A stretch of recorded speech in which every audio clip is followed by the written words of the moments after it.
Welcome po sa Fiber Display Center. Isang maulan na araw po sa atin lahat. At panay po ang ulan. Kahit po na ulan ay sinubukan po nating mag-vlog kasi madala nga po tayo ngayon makapag-post gawa nga po ng masamaang panahon. Ito po yung ating unit ngayon na Wrangler type po na diesel engine with aircon po siya. Medyo long body po ang kahan nito, mahaba po siya, maluwag po yung space niya sa likod, yung sakayan po ng tao. Then may carrier na po siya, may luggage carrier na rin po siya sa doon po sa parteng taas. Ang makina po nito is Kia na diesel engine from Kia po yan, sa mga galing po sa mga van ng Kia. Diesel engine po yan na Kia diesel. Naka power steering po ito, with aircon na rin po. Then ang gulong po niya is ano po, ang size po niya is 235 75 R15. Bali 5 stud po siya na 15 po ang mags at saka yung gulong. Yan, may side tube na rin po siya na stainless, both side po yan.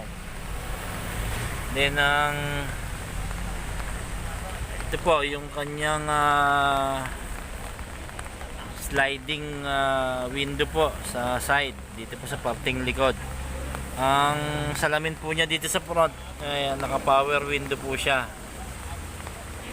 Ngayon, ito pong side po niya, kabilaan sa likod, ayan, salamin po yan, may sliding po yan. Ayan, di buksan po siya, ayan, sliding po siya.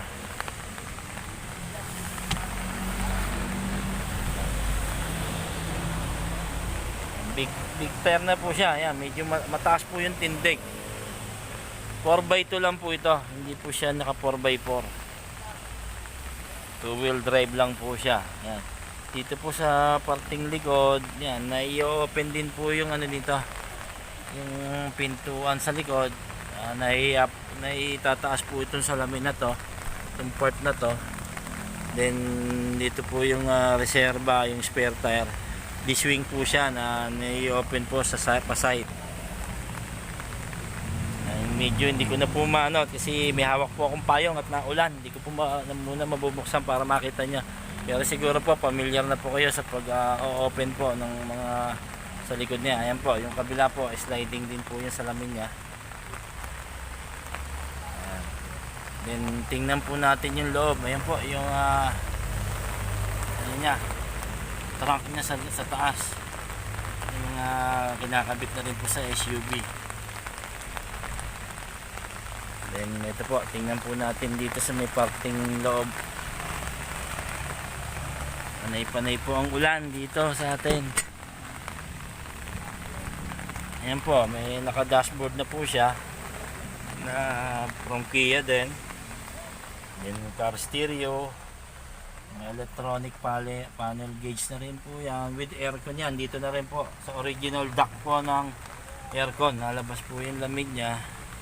Then kung makikita niyo po yan, may roll bar din po na suporta sa loob po ito, kasi gawa po ng fiberglass po yung pinaka hardtop niya. Then ayun po yung back seat niya, makikita niyo po maluwag yung space sa loob. Yan. Dito po natin silipin sa kabila. Buksan po natin itong sliding window.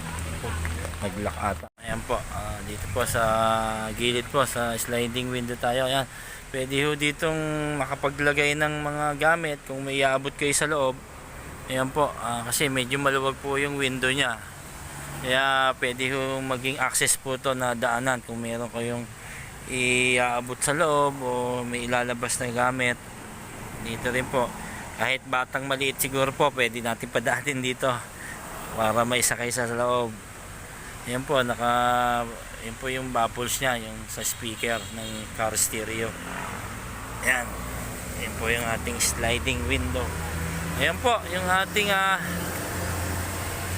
diesel engine na Wrangler type po na with aircon, all power po, power window, power steering, naka big tire na rin po.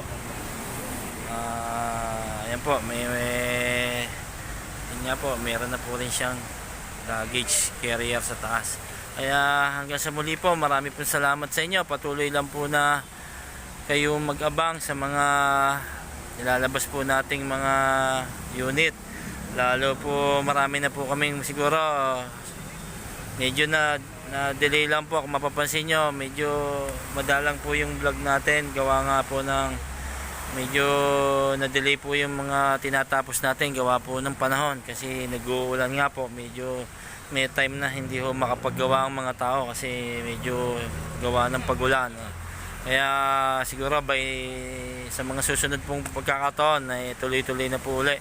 At halos siguro magsasabay-sabay yung mga patapos nating unit. Kaya patuloy lang po kayong magabang.